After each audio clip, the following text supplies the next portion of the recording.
Assalamualaikum warahmatullahi wabarakatuh. Perkenalkan, nama saya Nurul Fauzia, NIM 250501500002. Saya mahasiswa dari Program Studi Pendidikan Bahasa dan Sastra Indonesia, Fakultas Bahasa dan Sastra Universitas Negeri Makassar. Saya dari kelas PBSIA Angkatan 2025. Video ini saya buat sebagai pemenuhan ujian akhir semester pada mata kuliah Fonologi Bahasa Indonesia yang diampu oleh Ibu Sakinah Fitri, SS, SPD, MPD. Pada video kali ini, saya akan menjelaskan pengertian suprasegmental, 5 unsur suprasegmental, demonstrasi suprasegmental, dan fungsi unsur suprasegmental. Jadi, suprasegmental adalah elemen-elemen yang melekat pada bunyi bahasa yang berada di atas atau melampaui segmen individual seperti konsonan dan vokal.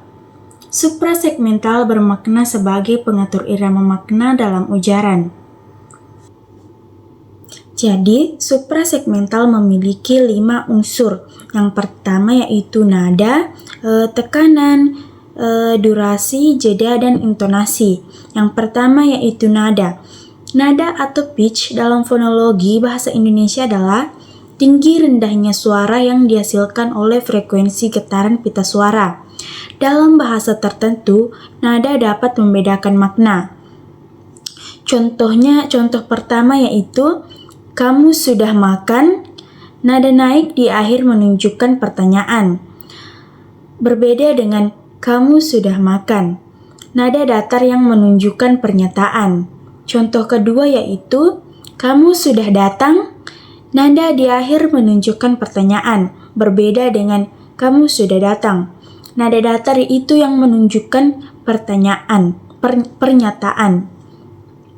Nah, adapun fungsi perubahan nada dalam komunikasi. Yang pertama yaitu membedakan jenis kalimat, apakah kalimat tersebut merupakan pernyataan, pertanyaan, ataupun perintah. Yang kedua, nada menjadi penanda emosi seperti senang, sedih, dan marah. Yang ketiga, memberikan penekanan informasi. Selanjutnya yaitu tekanan. Tekanan adalah penekanan pada suku kata tertentu dalam kalimat yang bisa membuat bagian kata tersebut lebih menonjol. Contoh pertama yaitu saya yang memecahkan piring itu. Tekanan pada kata saya menekankan bahwa perilakunya adalah saya, bukan orang lain. Berbeda dengan saya yang memecahkan piring itu.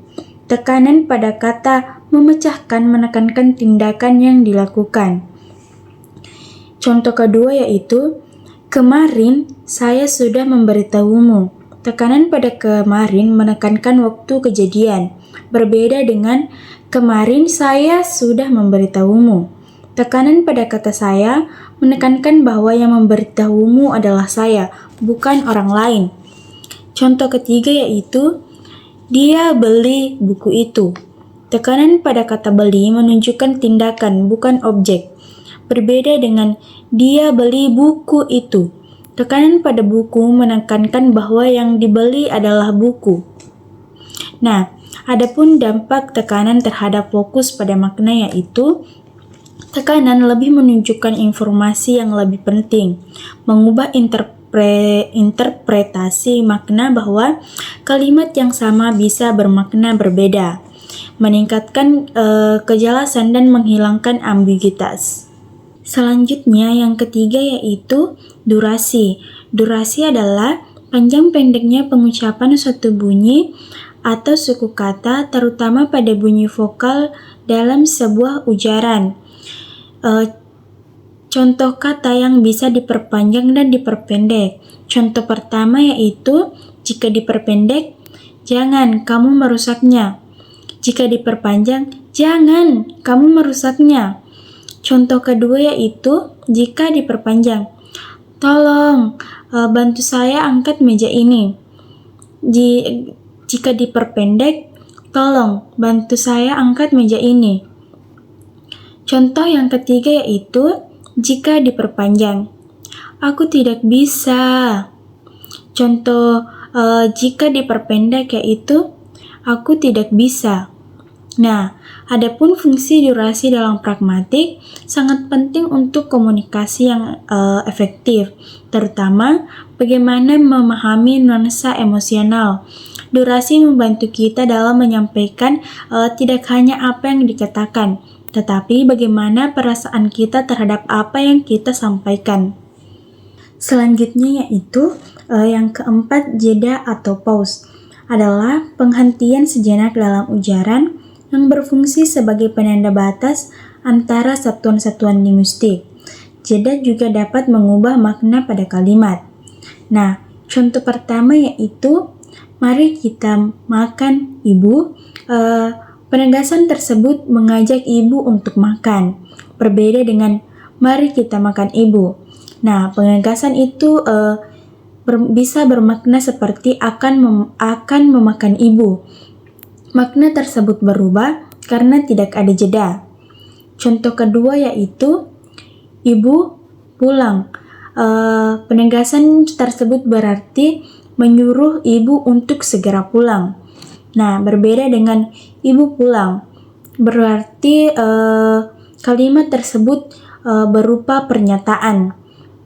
Contoh ketiga yaitu ayah makan ayam goreng, menandakan ayah sedang makan ayam goreng. Berbeda dengan ayah makan ayam goreng. Ada penekanan bahwa ayah adalah subjek. Nah, adapun fungsi jeda yaitu jeda membantu memisahkan subjek, predikat, objek, dan keterangan dalam kalimat. Jeda juga mengubah atau memperjelas ujaran. Yang terakhir yaitu intonasi. Intonasi adalah pola naik turunnya nada secara keseluruhan dalam suatu kalimat atau ujaran. Intonasi merupakan salah satu unsur suprasegmental yang paling kompleks dalam melibatkan perubahan nada sepanjang ujaran. Yang contoh pertama yaitu kalimat barita, seperti saya sudah makan. Kalimat tanya, apa atau siapa, seperti siapa yang datang. Kalimat yang ketiga yaitu kalimat tanya, ya atau tidak, seperti kamu sudah makan. Nah, adapun fungsi intonasi yaitu mampu membedakan jenis kalimat, struktur informasi, dan makna, mengekspresikan sikap emosi dan interaksi, serta menghilangkan ambiguitas. Jadi, kesimpulan pada pembahasan video kali ini yaitu suprasegmental adalah aspek fonologi yang melampaui tingkat bunyi tunggal atau fonem yang memengaruhi keseluruhan kata, frasa, atau kalimat. Unsur ini berperan penting dalam menyampaikan makna, perasaan, atau struktur suatu kalimat karena terkait dengan pengaturan nada, tekanan, durasi, jeda, dan intonasi. Secara keseluruhan, suprasegmental berfungsi untuk menentukan makna dan ekspresi dalam komunikasi lisan, karena perubahan pada salah satu unsurnya dapat mengubah makna kalimat atau menekankan nuansa tertentu. Itulah tadi penjelasan saya mengenai pengertian suprasegmental, 5 unsur suprasegmental beserta contoh dan fungsinya. Kurang dan lebihnya mohon dimaafkan. Wassalamualaikum warahmatullahi wabarakatuh.